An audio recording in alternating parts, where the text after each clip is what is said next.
You are not losing hair, you are losing value. And in 2025, every follicle counts. Oh, you think this is vanity? Wake up. Baldness isn't a look. It is a billboard screaming genetic failure. And women, they are the jury, and their verdict is unanimous. Balding profiles get 73% fewer matches than men with hair. And here's the kicker. Fixing it isn't hope, it's warfare. And this video you're watching is gonna be your draft notice. Everything you need to know about transplants will be in one video, so buckle up for brutality. Let's begin with why you should consider it. Why is even hairsplant a thing in the first place? The first argument would be a better SMV. As simple as that.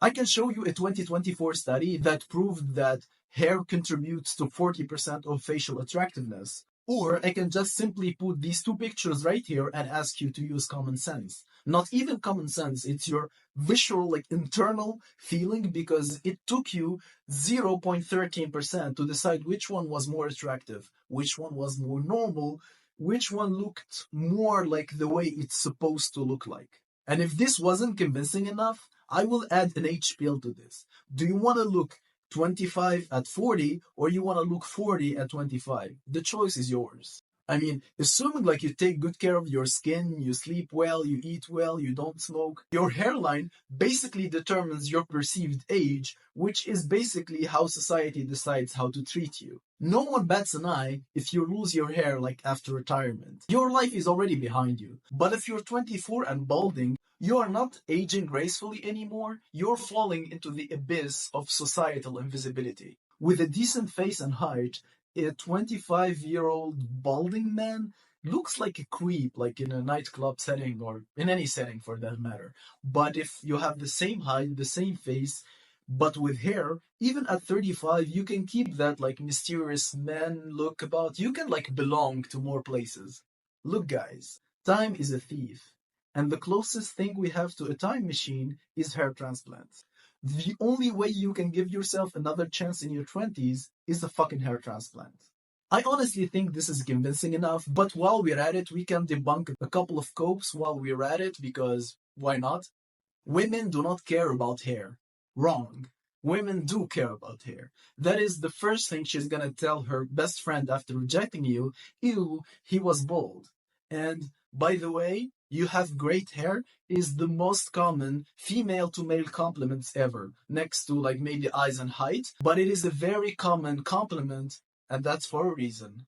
Next, some people look great while being bald. My god, the holy trinity of Meeks, Statham, Dwayne Rock Johnson. I mean, look guys, some guys look good bald, and some is the key word, because 95% of men don't. It's only 5% of men can pull off looking bald. And among those men, there are a lot who would benefit from growing their hair. And the last cope I'm gonna address is the cope of owning it, making it some confidence issue. Owning balding head is like owning a sinking ship. You technically own a ship, but you're drowning. As a general rule, remember guys, it's other people compliments who make you confident. You cannot home grow confidence in vitro and then get out and get attention. Stop the delulu. It's totally normal to feel like shit because you're losing hair. You are not supposed to act cool about it. Second question to address is, when should you have a hair transplant? And this, guys, is the easiest question of my life. If a man is balding, he must get a hair transplant. Before he's emotionally stable, before he is financially stable, get in debt, borrow money, make ultimates to your family. Listen guys, you do the hair transplants now, you deal with the aftermath later. I would say it is equivalent to fixing your teeth, but depending on the case, it could be less money, but more on the procedure later. But I have to mention that it takes 1 year out of your life, so you want to do it in your 20s. You don't want to finish everything else in your life, improve every metric, and now you're 35, 40 and you're looking into options, and now you realize that you need a year or two to start seeing results. That's gonna suck. As a bonus, I might add that the younger you are, the healthier you are, the more success rate of keeping the most grafts possible. Don't listen to anyone. I mean, even doctors, the average doctor couldn't give a rat ass about the mental health of the average male. If it is receding, get yourself a new hairline. If it recedes further, you can add like hair before it, like a second procedure. But most importantly, don't let your hairline recede and ruin your facial thirds. I will add an extra section here for those who are too young to afford the surgery by themselves and need to convince their parents or anyone in their life for any reason. If you are unable to convince them with logical arguments, victimize yourself, okay? Do like your sister when she wants the new iPhone, cry like a bitch, say that you won't be able to grant them grandchildren because of how much dating is for you. And let's face it, it's the truth. There is not even a lie here. But even if you could not convince them with logical arguments, show them how depressed you are, how obsessed you are with it, how uncomfortable it makes you feel every day, how it is eating you alive. Guys, no one is giving you extra points for being stoic. Just cry and weep until they concede. I guarantee you that once they see you happy with the aftermath, they will get convinced that it was worth it. Understand that that is their initial response. They will tell you that you don't need it, that it might be dangerous, that you look great the way you are, and they love you. But you have to grind through it. You have to push them past their limits. After all, time goes in one direction. You don't want to be passively waiting for them to come around. Now that your mind is set, where should you go? Well, my friend, it's on you to make your own research. The clinic I did personally in, and I sent my friends and my family to it, they did not sponsor me. I mean, I did not ask them, they did not refuse. I have a small YouTube channel. Maybe in the far future they will be able to sponsor me. But for now, I will just tell you that it was in Turkey, it was in Istanbul, and it cost me around like 1,500 euros total. Yourself, you could be paying more for guarantees, but here are the key points. It is better if you know someone personally who went through this and you ask them. You seek the same doctor, you make sure that the doctor himself will open the canals, which is the step where they open here in the front where they're gonna put the hair. It needs to be the doctor. You do not want to have a doctor who just draws the lines, takes the money, and then disappears, okay? Granted that if you're gonna pay more than 5,000 euros, that's already guaranteed that the doctor is gonna be there. But for the non-good lifers who are on a budget, just make sure that it's the doctor who opens the canals. Otherwise, it's like health risk potential, an array of issues you don't want to deal with, okay? Next, make sure that the clinic provides a guarantee of some sort. I mean, you will not need it, hopefully, but it shows that they are confident in their work, and it's common practice over there. Now, this is optional, but you can find an agent from that clinic who speaks your language. Every decent clinic will have agents who speak different languages. You will just have to fend off their aggressive marketing. I mean, you must understand, guys. These are people who deal with very hesitant male, like over 40s, who are blue pilled, who do not understand the importance of looks. So they get overly aggressive with their tactics. If you are B pill, they will be convincing you to calm down because of how much excited you should be about this. There are a lot of YouTube channels that recommend different clinics, but in my experience, best is word of mouth. You can definitely find someone in your family or close friends who did a hair transplant, you ask them and go in their path. There is a Tunisian saying that I love, and it says, you learn to cut hair on orphans' heads. And it is based on the fact that, well, they do not have parents, they have no one to complain, so you can just learn how to cut hair on the head of orphans. Just in this context, make sure that your surgeon doesn't see you as an orphan. Okay, guys, these were general recommendations. I do not bear any responsibility on what happens to you, whether in Turkey or wherever you decide to go. Also, in this video, very important, I will not be discussing neither finasteride nor minoxidil nor whether creatine has effect or not. You can watch the last rehab room video, by the way, about that. But this video, it is purely about the surgical intervention. And with that said, which is the best technique for you briefly? FUE, whether they drill like a woodpecker, they pick each graft individually, and you will need just a density like thicker than your denial in the back because they will take from the back like this. And it is what I used for myself because I did not have like general balding. I had like male pattern balding where my hairline was receding, and I used like that technique. For people with more aggressive balding, you can use the FUT technique, where they take like a beautiful like stripe of the back of your head and use the hair in it. It will keep you more donor area for future interventions. It will leave like a small scar that will not be visible, but it should be considered if you have bigger balding. Both options should be discussed with the doctor, and I recommend seeing a doctor beforehand that is not the doctor you're going to in Turkey. Find a local dermatologist to avoid like conflict of interest and talk to him. And you must find a decent doctor, a relatable doctor who will not be trying to sway you off the surgery. Have a conversation with him, and then you can contact the agent, send him your pictures. He will send them to the doctor, get you the approval, approximate amount of grafts you'll get, your hotel, the final price. It should be all included in one bill. And usually there are not any hidden costs. There are few ethnic concerns that I will say real fast. If you have curly hair, it covers like double the space, but you need to find a doctor who works with curly hairs. If you are Asian, it's the same thing. The hair is thick, you need to know someone how to angle it so you do not end up looking like a Lego figurine. One critical point, which is the time of year. The season doesn't really matter unless you work in like some harsh conditions outside a lot.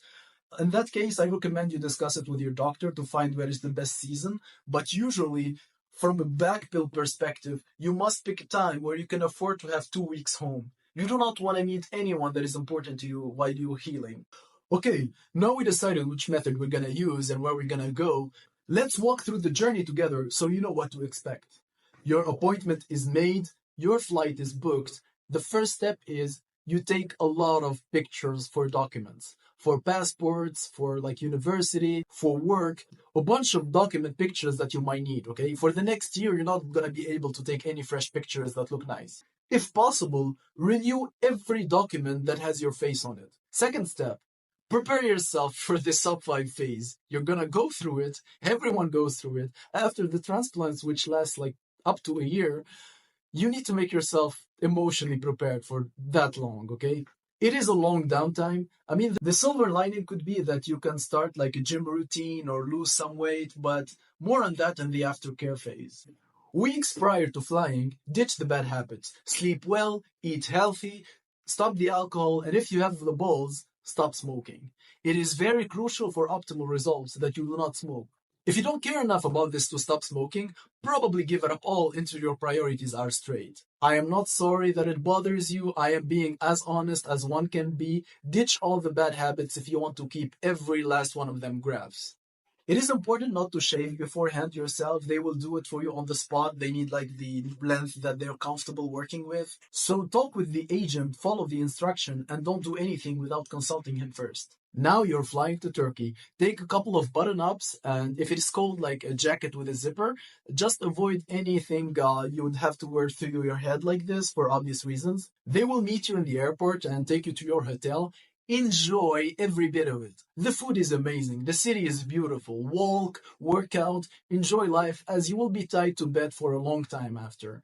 Just splurge yourself a little if you can afford it. Then, very important, get to a grocery store, fill your room with snacks like juices, water, beef jerky, nuts, cheeses, fruits, all the healthy snacks there is, so you don't have to leave the room after the operation. Me, myself, I came 5 days earlier to meet some friends in Turkey, but 3 days is more than enough for the whole procedure. The day before, you take a nice shower, you nut a couple of times, and you sleep early. You can also download some movies and series to watch later. Okay. The day of the operation, you wake up, hit the breakfast buffet, stuff yourself up on proteins like sausages, eggs, fruit juices, avoid coffee and tea, but get your belly full. And I mean it, this is crucial. There will be bleeding, there will be hunger. Just eat a good amount. Don't get to the point of puking, but you should be definitely eating more than what you normally do. Now you're transported to the clinic. You meet the doctor, and this is a very crucial moment. It's the most important interaction, and everyone fucks it up, and it hurts me. It really hurts me. When you are discussing the hairline with your doctor, be as aggressive as humanly possible. Please don't settle up for natural. Listen to your doctor, okay? But they are mostly blue pilled. Their main concern is how natural it looks, how detectable it is. But for us, like, screw that. Like, just take the hairline that gives you the best facial thirds. The more aggressive, the better it's gonna be. Of course, don't be a fool and come in with like an empty head and asking for a Khabib Nurmagomedov hairline. That's not gonna happen. I mean, look, that grown-ass man have the hairline of a 7-year-old. But don't go for natural. People care about one metric. Looks good, doesn't look good. That's it. It being natural is merely a detail that you find out later. I will tell you later how to deal with comments from people, okay? But for now, just take the most good looking, don't care about how natural it looks. Just look at mine. If you look at it, you can tell that I'm having a hair transplant. But just take a look at my facial thirds. They're almost equal, and that is what I wanted, and that's what I got by being aggressive. She tried to sway me off a lot of times. If I listened to her, my hairline would have been here, and I would have had to done the whole thing. I would have had to do the whole thing all over again just because if I was not aggressive with her, okay? At this point, you might also confidently refuse any extra they want to sell you on the spot, like any shampoos, any vitamins, just tell them no. You give them like the money, you refuse like the PRP, you just say, listen, I just want the hair transplant, okay? You can research the other thing on your own. You can get your own vitamins, your own washes. You can do PRP anywhere else in the world. It doesn't matter right now. Now the line is drawn and you paid the doctor. They take a blood test and you go to the room. Now the worst part of the whole process. This is the pain time, okay? You will inject local anesthetic in your head and it's gonna hurt like hell. But for 10 or 20 seconds because it will work, and after that you should only be able to feel like some touch and sound. Like you can hear them, you can feel them, but there is no pain, okay? And if during the procedure you feel any amount of pain, you can just say pain. I mean, they do not speak English, but they definitely know what the word pain is. You say pain, and they will just add more anesthetics. Don't do like my stupid cousin who went through 8 hours of pain because he did not know it was possible to add on anesthetics later. Because yes, it can take up to 8 hours to do like 4,000 grafts, all while sitting in an uncomfortable position, listening to them like talking in Turkish, listening to music, sitting in an uncomfortable like joint pain, you feel stiff. It's not a pleasant process. You can even get bored. Okay? But hold on, this is very important in your life. This is a very important day for the rest of your life. You stay still until they removed all the grafts or like they remove the strip or whatever. Then you take a break. Make your break as short as possible. Just eat fast, tell them you're ready. You don't want to drag this on forever. The doctor comes in and she does another painful sequence of 10-20 seconds in the front to put the canals. You stay still. This is boring. This is annoying. You just stay still until she opens all the canals. You do not want to be moving. Just calmly go through it. The hard phase is over. Now the other technicians will take the already removed grafts and put them back in the canals. With that, the process is going to be over. You will be driven back home. Follow the instructions of the agent. He will take you back home. You sleep with the position that he shows you. Myself, I slept on the couch, not couch, like it was an armchair, and it was more comfortable for me to sleep at an angle. I could not get myself to sleep at an angle at a bed. It was very uncomfortable. There was a chair, but find whatever position that you can sit like this and sleep in this way, okay? Very important thing here, you have to be careful about not hitting your head. And guys, you hit your head all the time. You will discover this once you have a hair transplant. Because before, you never cared when you bumped your head slightly, right? But now you realize that you get bumps like 3 times a week easily. So whenever you're getting into a car bent over well, like myself, few minutes after getting in my room, I hit my head opening the fridge to get some snacks. So be careful with that. Take your medicines given by the doctor, sleep as much as you can. Congratulations, the process is completed. Now, hopefully this was like circumcision and it was once in a lifetime. You will not have to do it twice or thrice. Because yes, sadly, sometimes you must do like two interventions spaced like by 1 year if you have like extreme baldness. All of which would have been already discussed like prior with the agent and the doctor. But that is like rarer and very individual. Let's move on to the aftercare. Bloat phase. This is the first phase you're gonna deal with, and this is the ugliest you will ever look in your whole life. I mean, even Brad Pitt would look bad at this phase. Imagine if you were like already a sub 5. You will look like you received some well-placed punches from prime Muhammad Ali, like without the purple circles, like without the color, but your face is gonna bloat like hell. I will insert some pictures. Thankfully, it subsidizes in like 1 week or so, so you can just stay home, order food, don't move. This is your time to watch like some movies, watch anime. If you want to know my favorite top 3 animes, you can ask me down in the comments. It is very important that you wash your hair daily or twice a day with the method I showed you at the clinic, or you can watch some YouTube videos, tutorials on how to wash your day post hair transplant. Okay, now the bloating diminishes. Your face is back to normal. At this time, you are quite optimistic actually. The scalp around your transplant hair is dry, making it look like your head is full of hair. It is like a small peek into your future. Enjoy it while it lasts, because starting the next second, the scalps are gonna fall down and expose the horror underneath. This is the time I recommend you start going back to public, like back to work, etc. I highly recommend you use this time for other Looks Max procedures, since you will have no interest in socializing anyway. For the next year, like, try to set yourself as a gym goer if that was on your list. You can do some dieting, but don't be too extreme, because you want to keep your body extremely high on nutrients that you'll need for optimal healing. Yeah, and still avoid touching your head like with towels and hands. Now in this phase, this is the second worst you'll ever look in your life. Second to the bloat phase, but now you will have what I call the dick head. Your head is basically red regardless of your skin color. You look like sick, like with some infectious, disgusting disease. Personally, this was the hardest phase level. I lost a lot of people. I had to start over once I grew all my hair back.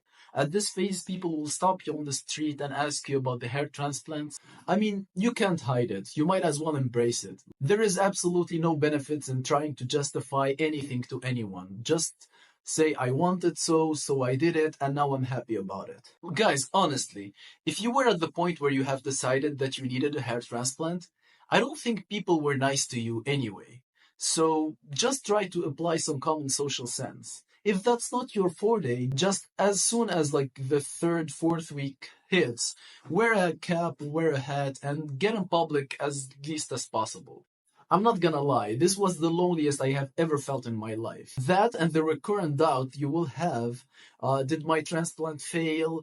You will probably be updating your pictures daily on Reddit, asking people like, is it over? Is it over? Did I mess up? Did I mess up? Calm down. It is definitely normal. Your hair will take months to grow, and it sucks. But so far, sadly, there is no faster way to do hair transplants, okay? You can do like some PRP and take extreme vitamins. All that will push it like 2 months at maximum, and it will cost you a lot of money that you could avoid have you just been patient enough. The ugly duckling phase lasts too long. And that is the exact reason why I told you at the start of the video to do it as soon as possible. You don't want to be dealing with the ugly duckling phase when you are already 30 something. Who wants to delete the last year of his 20s or some of his 30s while waiting for it to pass? Waiting to look like a human again. Okay, you must keep shaving it off like every week or two, so you keep the normal growing hair with the redness, because the more it contrasts, the worse it looks. So better just keep shaving it off for the first 4 months at least. Okay, now we are at the half year mark. You got hair sprouts, you can see some density. People will go back to treat you the same way they used to treat you before the hair transplant. So we can say like you balanced your life, and now we are only going in the better direction, hopefully. Whether you want to stay on medicine or not, this is your choice. As I said earlier, there are a lot of people more competent than me in this. You might want to ask them, you want to seek their content. I'm not here to discuss the medicine part. Closer to a year, no one should be able to tell that you have an unnatural hairline unless they're invested in the matter, like they had a hair transplant before or they are seriously considering it. Maybe they will be able to tell. Most of the times, even the barber cannot tell. Your SMV has been successfully increased. Hopefully you lost some fat meanwhile, healed your acne, or fixed any other problems that you could solve without interacting with the healing process. This concludes the process. Some people will be able to tell. For example, if you have a girl and she plays with your hair a lot, she might ask you like, why is your hairline so straight, or why is your hair like that? Don't panic, don't hide.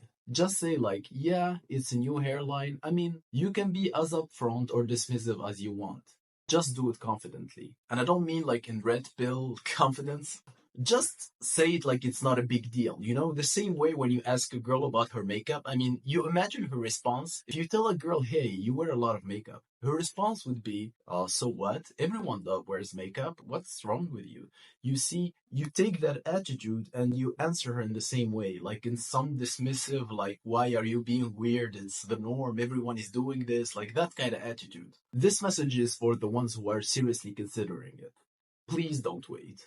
What are you waiting for? Like hair cloning, robotics? I mean, you will be 50 and irrelevant by that time. The baldman future is obsolescence in 99% of cases. The transplant guy, maybe he's just buying time in a war he cannot win, but at least he's fighting. This is a case by case. Maybe it is truly over for you and there is no hope. Maybe you think it is over for you, but it's because of your receding hairline. I mean, most men do not understand how bad it hurts your SMV and consequently your whole life. Even men who have everything in the world, like athletes and famous actors, they do surgical operations. They make themselves look better. I mean, those people, they already have everything you ever dream of, and they still go to do hair transplants. Why? Because they understand the importance of appearance. How you present yourself to the world is who you are to the world. Everything else comes second. If any of this information helped you, smite the like button and subscribe. Maybe share with a friend who is on the fence or interested in the subject. Thank you for watching. Have a good night.